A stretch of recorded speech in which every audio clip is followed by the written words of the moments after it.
I buy your love from a vending machine, an upcoming Japanese real movie which is to premiere this fall based on the manga series Sono Koi, Jihanki de Kaemasu by Yoshii Haruaki.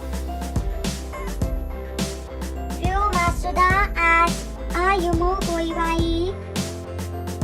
A salaryman is portrayed by the younger Yamashita. Sogo Tajuru as Ryoma Yamashita.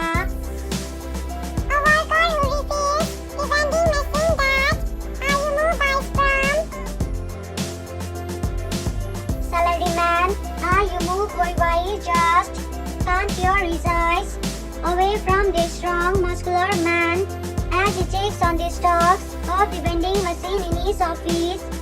He may be a proper adult now, but everything about the emotions Yamashita awakens in him feels like a teenager's first love.